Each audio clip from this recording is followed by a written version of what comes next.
Everything you need to know about planet Earth. Planet Earth is this solid thing you are standing on right now. In your everyday life you don't really waste a thought about how amazing this is. A giant, ancient, hot rock. How did it come into existence and how big is it really? You will be surprised. The ground you are standing on is just a very, very small part of the big picture.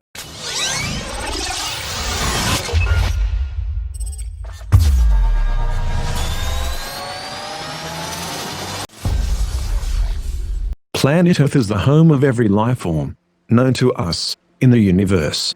Its age is about 1/3 of the age of the universe and, admitted, it is a thing of beauty, a slightly squashed sphere with a heavy metal core and a lighter surface crust, wrapped in a thin sliver of sweet air to breathe. With vast oceans, fertile plains, magnificent mountains, freshwater rivers, streams, lakes and aquifers, orbiting a star which warms us and gives us energy. But how did our home come into existence, and what's it made of? 4.6 billion years ago, Earth was created from the remnants of dead stars that collected in a giant, dirty gas cloud. The gas cloud became denser in its center and formed an accretion disk. Small particles started clumping together and building larger and larger objects until they formed the objects we call planets today. This process took 10 to 20 million years and is still not very well understood. At about this time, when the solar system was young and chaotic, a giant object, about as big as Mars, collided with our home. The impact was violent, and if the object had been more massive, it might have destroyed Earth.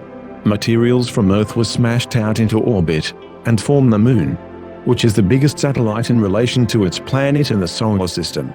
At this time, Earth was a hot hell, constantly being hit by asteroids, with seas of lava and a toxic atmosphere.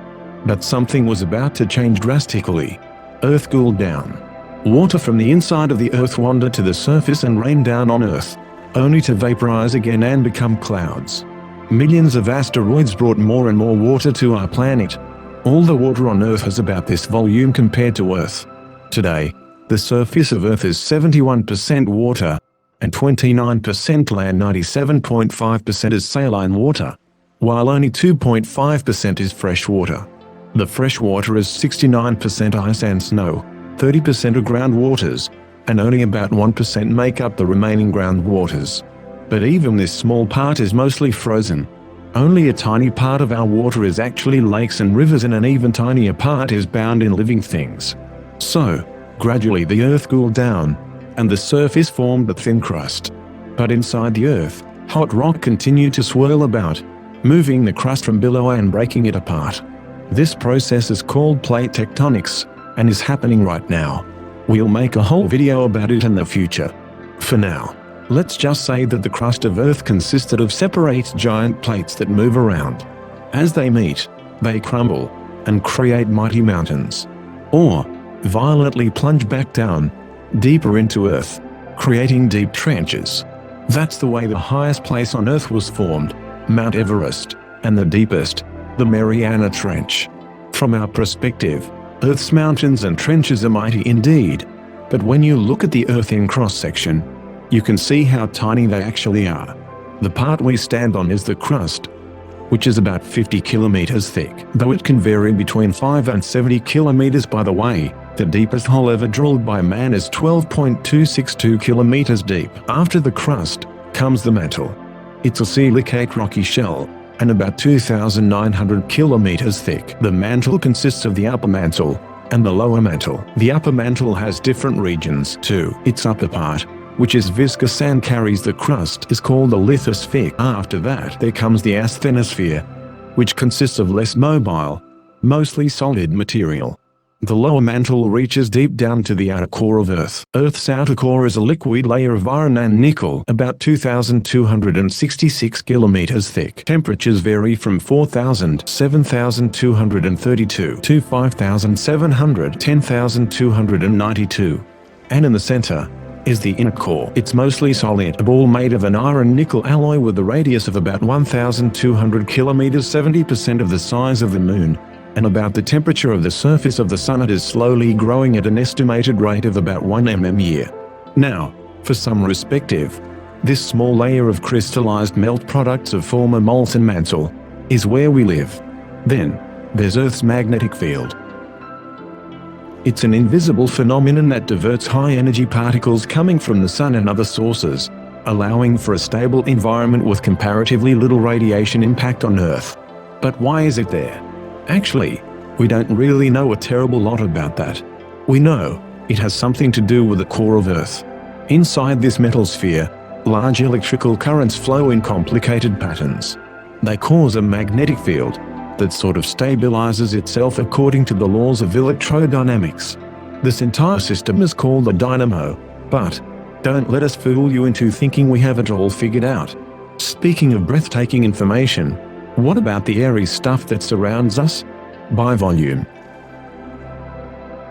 Dry air consists mostly of nitrogen, oxygen, argon, carbon, a variable amount of water vapor, and small amounts of other gases. Humans are very dependent on the lowest layer of the atmosphere, the troposphere, where the weather is. It's 12 kilometers thick on average.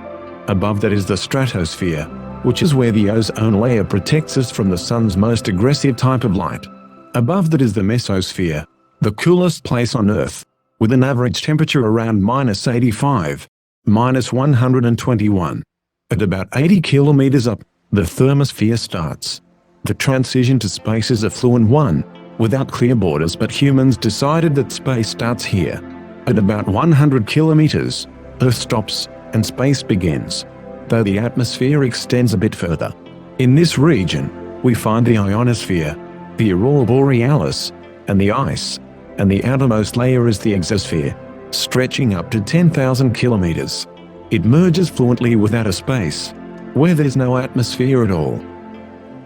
The atoms and molecules in this area are so far apart that they can travel hundreds of kilometers without colliding with each other.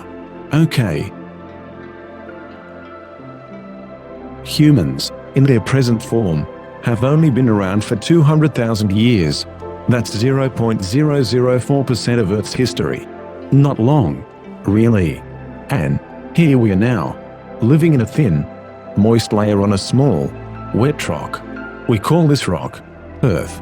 It is the product of the universe's deepest workings, the result of a constant process of creation and destruction, happening all of the universe, all the time, helped by chance, the laws of the universe and random events.